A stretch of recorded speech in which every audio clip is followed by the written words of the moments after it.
Olá pessoal, eu sou Daniel Japiaçu, sou professor de Física. Essa é a nossa terceira aula do curso de Física e hoje vamos introduzir o estudo dos movimentos. Antes de falarmos especificamente a respeito dos movimentos, é importante a gente entender um conceito, talvez um dos conceitos mais importantes de toda a física, é o referencial. Tudo na física vai depender do referencial. Absolutamente tudo.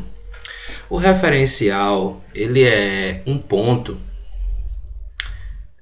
ao qual a gente vai medir os comprimentos ou analisar as dimensões a partir deste ponto, ok? Ele pode ser um ponto que esteja em repouso, pode ser um ponto que esteja em movimento, certo? Mas a definição dele é essa. É um ponto no qual nós analisamos as dimensões e, em geral, é o ponto ao qual nós analisamos os comprimentos. E a partir dos comprimentos a gente analisa todas as outras grandezas, ok? Um ponto no qual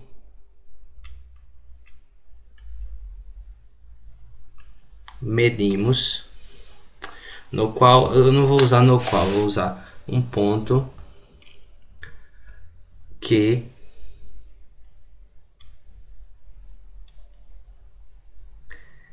analisamos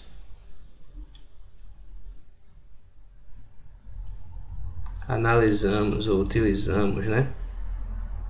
Analisamos para medir. Eu vou dar alguns exemplos, tá? Para medir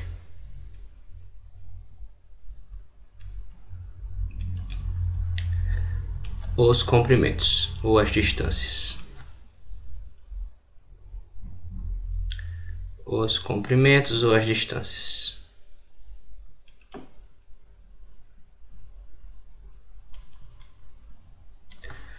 Ou as distâncias. Só para a gente entender como que nós podemos interpretar a mesma coisa, o mesmo objeto, de maneiras diferentes por causa do referencial. Vou mostrar para vocês a diferença entre ponto material e corpo extenso. Ponto material. O que é um ponto material? É um objeto em que as dimensões dele são desprezíveis se eu comparar o ambiente ao qual ele está. Por exemplo, quando é que um carro pode ser um ponto material? Um carro na estrada, por exemplo. Na estrada, o carro viajando do Rio de Janeiro para São Paulo. Na estrada, vou colocar assim, RJ, eu não sei o nome da estrada, tá, gente? Eu não sou do Sudeste. Para São Paulo. Carro na estrada do Rio de Janeiro para São Paulo. A estrada ela é tão grande que o carro, as dimensões do carro são desprezíveis.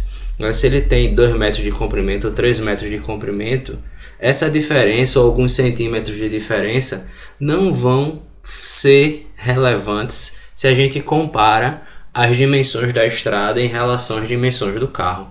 Então, o carro na estrada, por exemplo, é um ponto material. O que seria um corpo extenso? O corpo extenso é quando as dimensões do objeto são relevantes. Por exemplo, um carro numa estrada. O carro numa estrada já disse, é um ponto material. Um carro numa garagem. Um carro numa vaga de garagem. Existem vagas de garagem, existem edifícios, empreendimentos, por exemplo, que eles indicam que você não utilize carros muito grandes. Eles indicam que a gente utilize carros de porte médio, que os carros maiores, as SUVs, por exemplo, não sejam estacionados nas vagas ali, né? Porque não cabem. Então, um carro numa vaga de garagem não é um ponto material, porque as dimensões do carro não são desprezíveis, elas são relevantes. A gente precisa contar com as dimensões do carro. Então, isso é um exemplo do quanto que o referencial ele vai diferenciar, influenciar no problema que eu estou analisando fisicamente, né? Ao mesmo tempo, o mesmo objeto pode... Não ao mesmo tempo, né? Mas o mesmo objeto pode ser ora ponto material, ora corpo extenso, ok? Outra coisa que... Deixa eu apagar aqui. Outra relação que o referencial vai fazer com que tudo se modifique é quando a gente indica se o corpo está em movimento ou repouso. O corpo pode estar ao mesmo tempo em movimento e em repouso. Tudo vai depender do referencial. Movimento e repouso. Tudo vai depender do referencial. Por exemplo, um movimento, o corpo está em movimento quando as distâncias estão mudando em relação ao referencial. As distâncias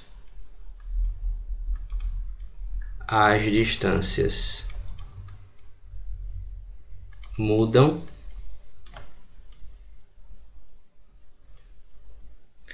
em relação ao referencial. Ok? Em relação a um ponto referencial.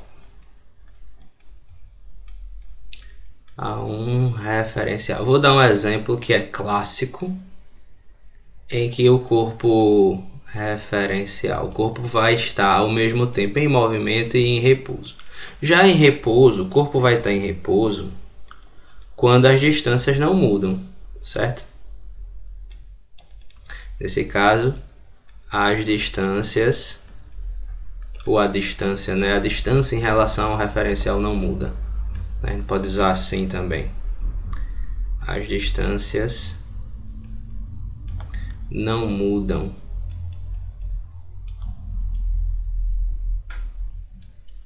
Não se modificam em relação a um referencial, ok? Em relação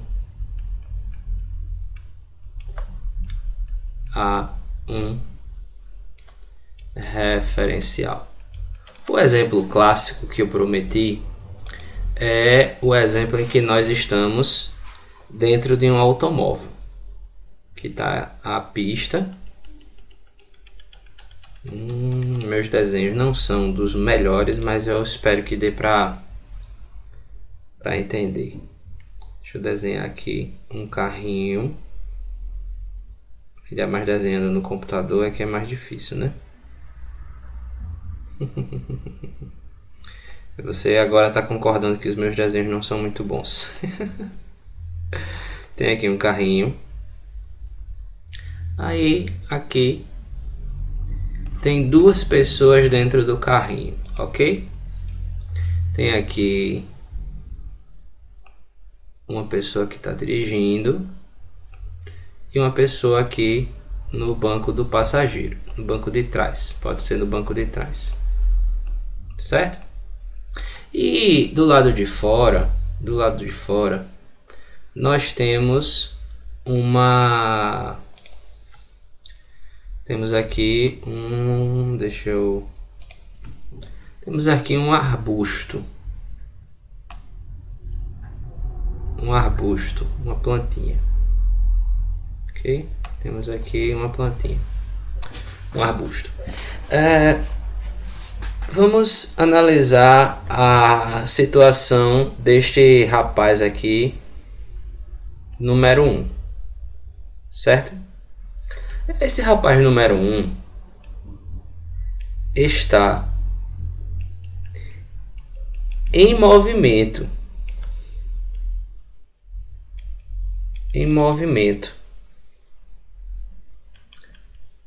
né? Ele está dentro do carro, o carro está andando aqui para a direita, né? Então é claro que ele está em movimento. Agora ele está em movimento em relação a 2, né? Em relação ao arbusto, em relação ao poste, em relação a uma árvore, né?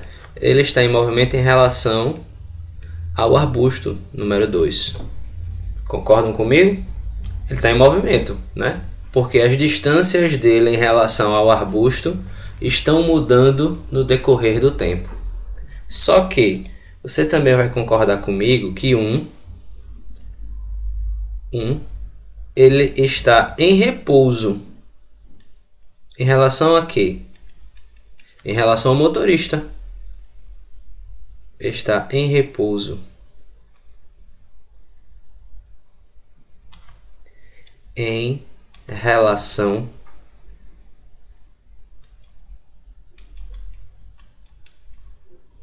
a... Eu vou chamar o motorista de 3, tá? Em relação a 3. Que é o motorista, né? Vou chamar aqui o motorista de 3. Então, o rapaz número 1, ele está ao mesmo tempo em movimento e em repouso. Tudo vai depender do referencial, certo? Ele está em movimento em relação ao arbusto que está do lado de fora do carro, mas está em repouso em relação ao motorista, que é o número 3, que está dentro do carro, porque a distância dele em relação ao motorista não está se modificando. Então, na física, sempre que a gente fala em movimento ou em repouso, é em relação a algum referencial. Obviamente que em muitos problemas a gente vai ler o problema ou ler a questão e vai indicar um corpo está em movimento e vai continuar. Ele não vai indicar em relação a algum referencial porque vai ficar implícito na questão. Ou quando disser que está em repouso também vai ficar implícito na questão. Certo? Só que é bom a gente sempre lembrar. Ainda mais nesses problemas que envolvem a introdução do estudo dos movimentos. Ora o corpo está em movimento, ora o corpo está em repouso, ora as duas coisas ao mesmo tempo. Tudo vai depender do nosso referencial, ok? Eu vou fazer um exercíciozinho em relação a isso. Deixa eu apagar aqui de novo. Eu vou copiar aqui o exercício para gente a respeito dessa ideia do referencial e do repouso. Deixa eu colar aqui. Deixa eu ver se tá tudo ok. Isso, perfeito. Um professor de física, durante uma de suas aulas, perguntou aos alunos: por que podemos dizer que todos estamos em movimento, mesmo que estamos sentados em nossas carteiras?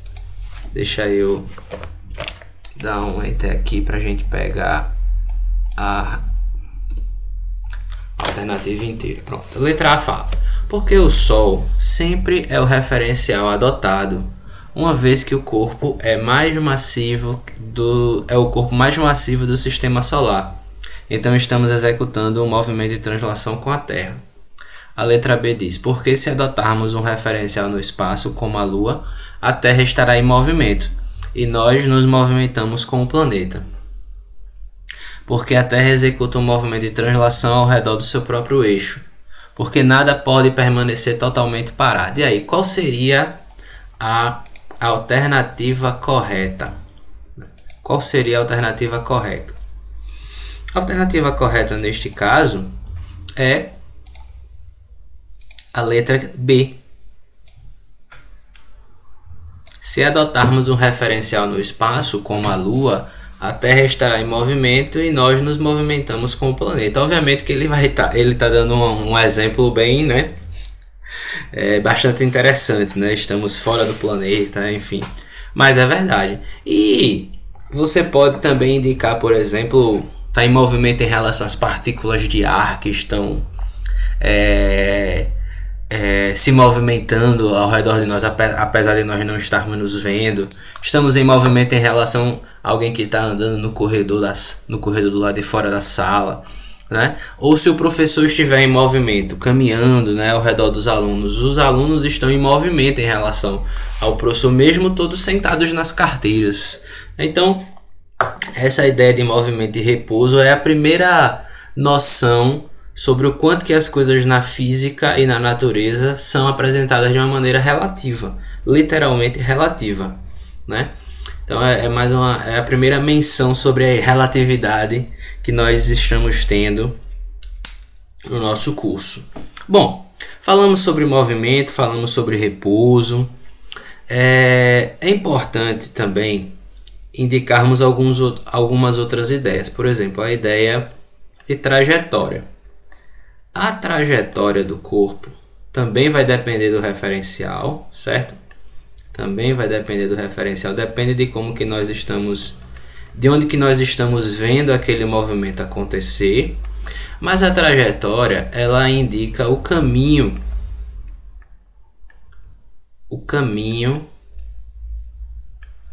do movimento, certo? O caminho do movimento.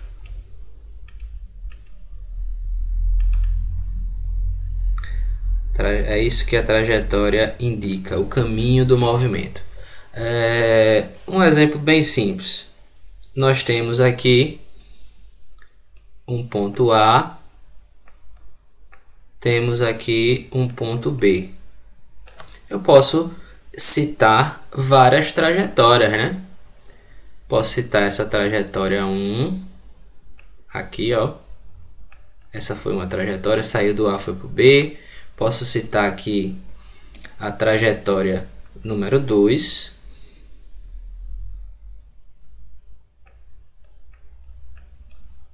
Uma trajetória bem estranha aqui que eu posso citar, ó. A trajetória número 3. Enfim, a trajetória indica o caminho que o caminho do movimento, o caminho que o corpo tomou para sair do ponto A e chegar até o ponto B. Agora, existem dois conceitos que muitas vezes a gente confunde, porque eles de fato indicam coisas parecidas, mas eles infelizmente são diferentes, que é o conceito de deslocamento e de espaço percorrido. Primeiro, vamos entender o que é o espaço. Quando a gente fala no espaço na física, não é o espaço sideral, tá? O espaço indica a posição do corpo, ok? Indica a posição. Posição, nesse caso, não é a posição no futebol, ok? É a localização do corpo. É a localização. Por exemplo, no que eu citei, deixa eu colocar aqui o parêntese. É a localização. No exemplo que eu citei da trajetória, o ponto A é um espaço, o ponto B é outro espaço. Se o corpo saiu do A e chegou no B, o ponto A aqui, ele representa o que a gente chama de espaço inicial, ou S0, certo? Espaço inicial. E o ponto B, ele vai indicar a posição final, é o espaço final, ok? É o espaço final. Aí quais são os dois conceitos que eu disse que muitas vezes a gente acaba por confundir? É o conceito de distância percorrida e conceito de deslocamento. Eu vou apagar aqui para explicar melhor esses dois conceitos, ok? Esse tempinho que eu digo vou apagar é o tempinho para vocês darem um pause no vídeo, certo? E copiarem se quiserem, ok? Distância percorrida. A distância percorrida leva em consideração a trajetória, certo? Distância percorrida. Quando você pega lá, vai fazer uma viagem de carro e quer saber quantos quilômetros você percorreu, a trajetória é levada em consideração, ok? Leva em consideração a trajetória. Quer dizer, o caminho que a gente está tomando, ele vai influenciar na distância percorrida. E o outro conceito é o conceito de deslocamento. O deslocamento só leva em consideração os pontos finais e iniciais. Ok? Deslocamento.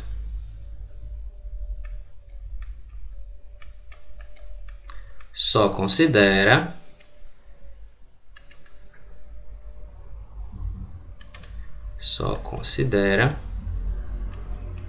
os pontos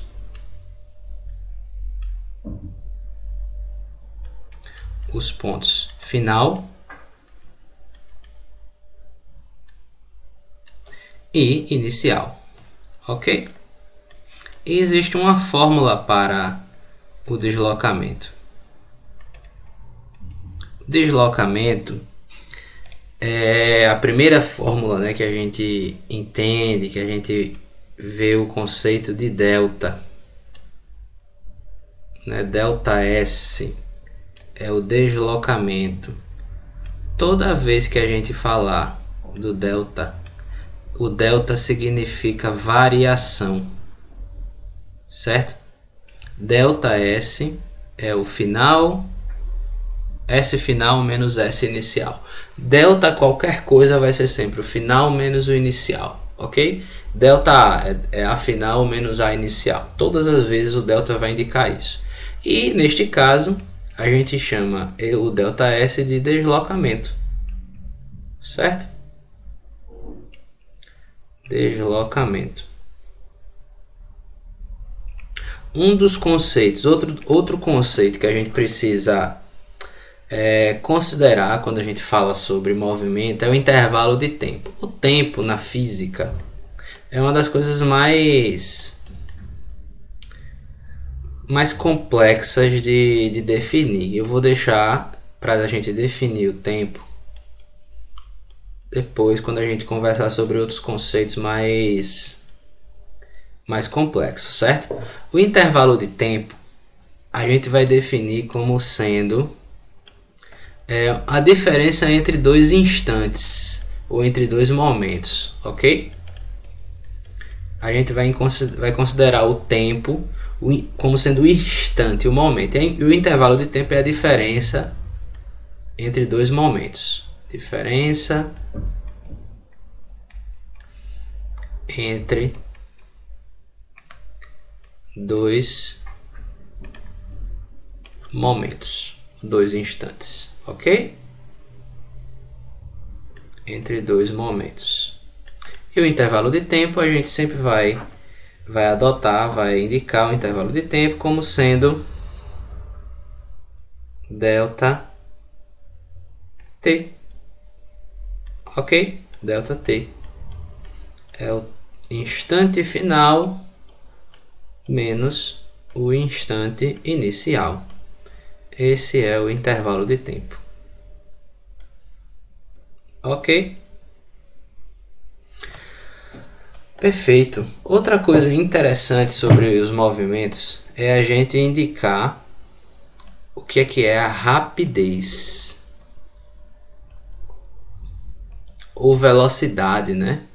É interessante, a gente associa para conceituar a velocidade, a gente diz que a velocidade é a rapidez, e para conceituar a rapidez a gente usa a velocidade, que é a ideia, né? Rapidez e velocidade são conceitos, são sinônimos, né? A velocidade ou a rapidez vai indicar o quão rápido um movimento pode existir ou ocorrer, certo? E o primeiro contato que nós vamos ter com a rapidez é indicar a ideia de velocidade média de um movimento, que é a primeira grande fórmula na física, uma das mais famosas. Às vezes as pessoas, quando terminam o curso de física no ensino médio, não lembram mais de nada, mas lembram, ou não lembram mais de tanta coisa, mas lembram um pouco sobre a ideia de rapidez e de velocidade média, né? Pelo menos a fórmula. Ok? Isso é velocidade média. ΔS é sobre ΔT, o famoso deslocamento pelo tempo. É como que a gente determina ou calcula a velocidade média. Eu acho que com isso a gente consegue fazer um exercício envolvendo velocidade média e rapidez e deslocamento e movimento, certo? Vou fazer um exercíciozinho. Vou apagar aqui essa parte para fazermos um exercíciozinho e encerrarmos esta aula. Ok. Vou pegar um exercício aqui, caiu num vestibular da Mackenzie em São Paulo.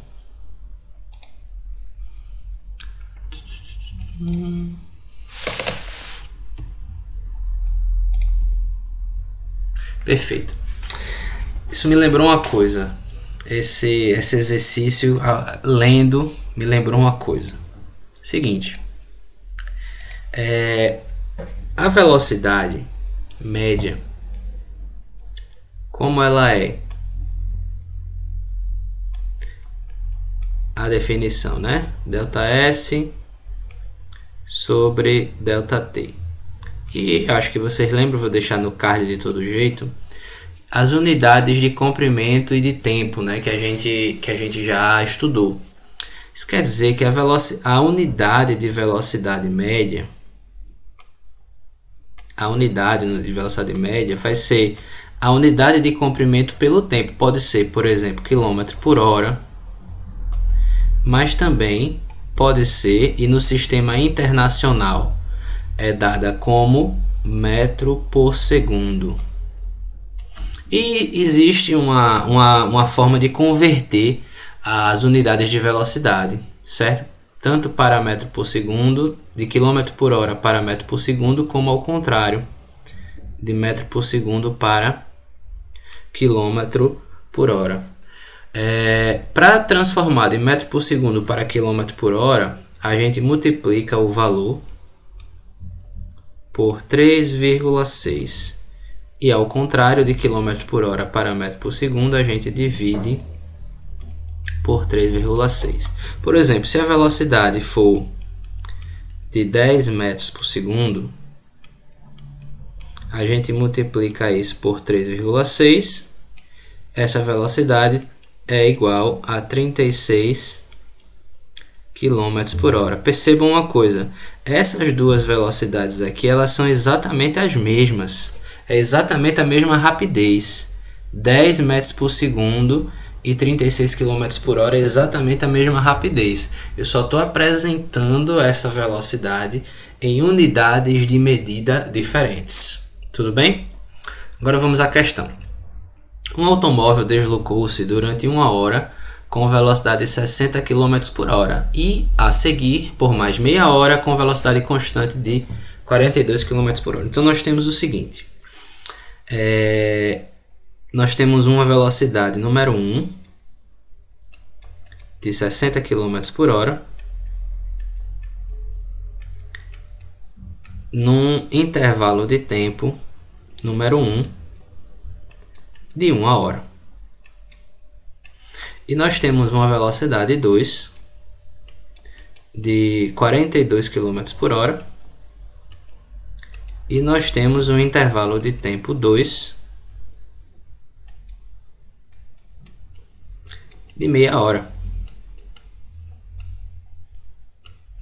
não é isso? Ele quer saber qual é a velocidade escalar média no automóvel durante o tempo inteiro, né? Qual é a velocidade média? Qual é a velocidade média num ΔT, né, no intervalo de tempo total de 1h30. É isso que ele quer saber. Para saber a velocidade média, eu vou colocar aqui do lado. Nós precisamos do ΔS e do ΔT. O ΔT nós já sabemos, né? É 1h30. Agora eu preciso saber quem foi o ΔS total. Para calcular esse ΔS total, eu vou ter que usar, eu vou acabar usando, né, esses dois conjuntos aqui. Usando velocidade 1, ΔT1, a gente vai descobrir o ΔS1. Usando velocidade 2, ΔT2, a gente descobre o deslocamento número 2. O deslocamento total é a soma desses dois deslocamentos. Então vamos lá fazer devagar aqui. O primeiro, eu vou fazer V1, fazer devagarzinho pra gente, né, não fugir. Não precisa de pressa. Se você quiser dar pause e tentar resolver sozinho ou sozinha, e no final você vê se você acertou, ok? V1 é ΔS1 sobre ΔT1. Então nós temos o seguinte: a velocidade 1 vale 60. O ΔS1 nós queremos saber. O ΔT1 vale 1 hora, né? Ou seja, fazendo aqui os meus pelos extremos, né? Multiplicando aqui, a gente vai ter que o ΔS1 vai ser 60 vezes 1, 60 km. Agora vamos calcular o ΔS2. A gente tem V1 vai ser V1 não, meu Deus, V2, né? A gente tem V2 vai ser o ΔS2 sobre o ΔT2. Aí nós temos, eu acho que esse azul não está muito bom, né? Deixa eu colocar um azul mais claro para fazer um contraste melhor. Então nós temos V2 vale 42. O ΔS2 nós queremos saber. E o ΔT2 vale 0,5, que é meia hora. Fazendo aqui os meios pelos extremos, nós temos que o ΔS2, 42 vezes 0,5, esse ΔS2 vai ser 21 km. Então nós temos 60 km na primeira parte, 21 km na segunda parte. Temos um ΔS total de 81 km. Não é isso? Então aqui nós temos 81 dividido por 1,5, que é 1h30, né, o ΔT total. Quer dizer que a velocidade média vai ser 81 dividido por 1,5 dá 54 km por hora. E como eu disse, nós precisamos, como eu disse não, né? A questão está apresentando as alternativas em metros por segundo. Então a gente divide isso por 3,6. Quando a gente dividir por 3,6 vai me dar 15 metros por segundo. O que é a resposta que está na letra E de esperança, de escola, ok? Então pessoal, essa foi a nossa aula. Espero que tudo tenha ficado entendido. Deixa um comentário com a dúvida, conversa com o seu professor. Convido você a assistir às aulas passadas, que é uma introdução disso que nós estudamos agora, e que você faça os exercícios que contém no seu material. Tudo bem? Até a próxima aula. Fiquem bem.